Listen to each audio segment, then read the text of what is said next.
Halo guys, perkenalkan aku Adin dan welcome to Satai. Jadi, sate ini apa sih? Sate ayam, sate taichan, sate Madura?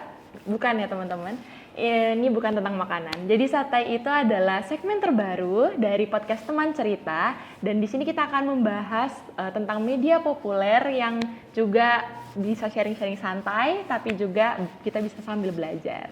Nah, di Satai episode perdana ini, kita akan membahas suatu hal menarik dari kota Jogja. Yang katanya itu kota istimewa ya. Jadi kemarin tuh aku scroll satu video YouTube dan di situ aku mendapatkan satu film dokumenter yang menarik. Judulnya itu Si Lindi. Awalnya aku ngira Si Lindi ini tuh tentang orang gitu. Tapi nanti kita akan bahas lebih lanjut. Oke, biar kita tahu tentang Si Lindi ini, kita tonton dulu cuplikan videonya di sini. Tapi cuplikannya aja ya teman-teman. Kalau pengen nonton fullnya bisa langsung ke channel YouTube-nya Sinau Bumi. Manfaatnya. Hal tersebut salah satunya bisa dilihat dari unsur air di bumi yang berjumlah 2/3 dari permukaan bumi. Bahkan, sekitar 60-70% dari komponen tubuh manusia terdiri dari air. Tanpa adanya air, tidak akan ada kehidupan di bumi ini. Air lindi adalah jenis limbah cair yang berasal dari air hujan yang mengenang pada timbunan sampah. Biasanya, limbah ini berbau busuk dan mengandung konsentrasi zat organik dan anorganik yang berbahaya jika dibiarkan tanpa pengelolaan lebih lanjut. Selain itu, air lindi berasal dari timbunan sampah juga dapat mengandung material logam seperti seng dan juga raksa. Oke, ini bukan aku kan yang pertama kali tahu kalau ternyata air lindi itu adalah genangan air hujan yang menggenang di tumpukan sampah yang baunya busuk, terus mengandung zat timbal besi, dan mengandung konsentrasi zat organik dan anorganik yang berbahaya kalau kita nggak mengelola lebih lanjut. Ternyata air lindi ini tuh mengalir dan mengotori sistem sungai di endapan vulkanik yang ada di Piungan. Wait, pasti nggak asing juga kan sama Piungan? Mungkin teman-teman Jogja juga tahu kalau Piungan itu adalah lokasi tempat sampah pembuangan terbesar di Jogja yang kemarin sampai sekarang itu sempat buka tutup dan bikin Jogja darurat sampah. Tapi aku kepo deh. Jadi pengen tahu lebih lanjut seberapa besar sih dampak buruk dari si Lindi ini. So kita check out lagi videonya. Nah ini Mbak, terutama di wilayah Bauran RT 6, Bauran 1, Bauran Pleret, itu sudah seringnya kebanjiran air hujan dengan sebagian air limbah.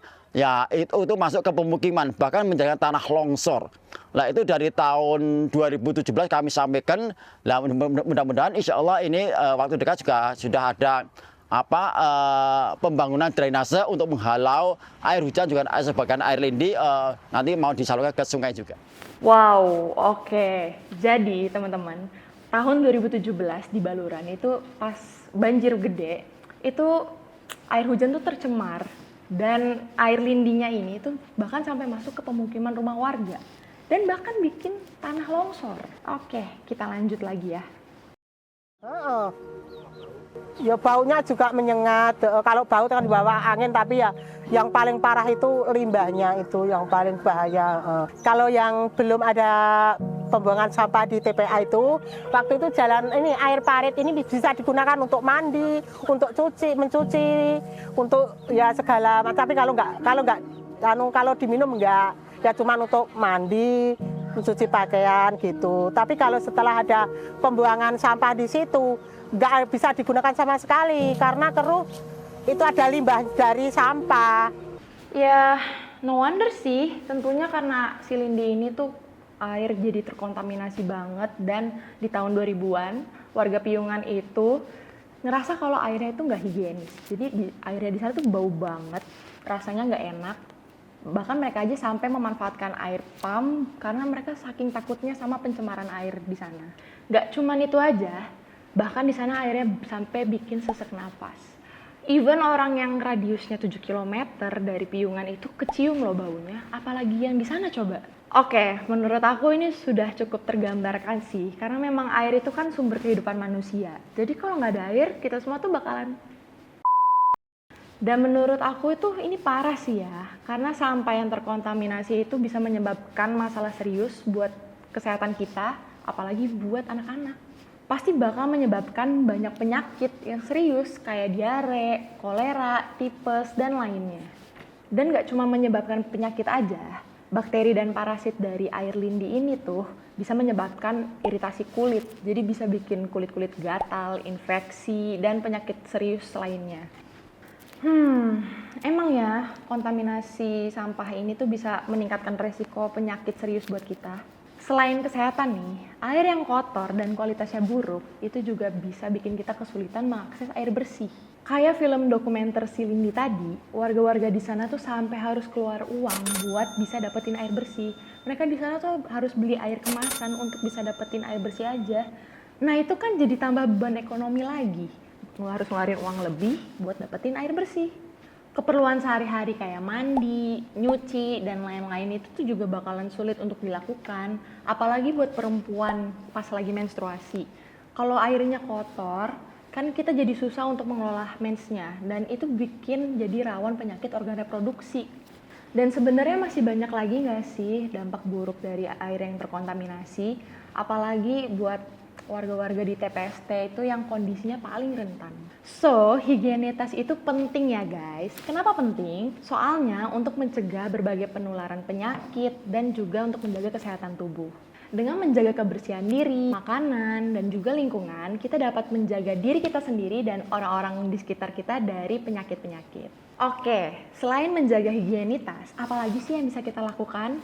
Pertama, kita bisa mengolah sampah dengan baik. Kita bisa mendaur ulang sampah dan juga mengurangi sampah yang akan berakhir di sumber air. Yang kedua, kita juga bisa membangun sanitasi yang baik. Misalnya, kita bisa membuat sistem pembuangan tinja yang lokasinya itu jauh dari sumber air ya, seenggaknya 10 meteran lah, biar sumber air itu nggak terkontaminasi. Dan yang ketiga, kita bisa mengolah air lindi.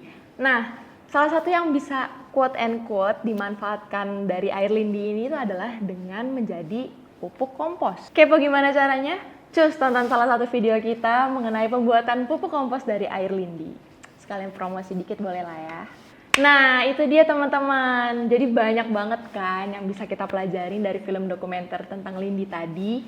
Sampai sini dulu video kita kali ini. Kalau misalnya teman-teman ada diskusi tentang lindi tadi atau tentang apapun, bisa drop komen di bawah. Sampai jumpa di episode selanjutnya. Bye-bye!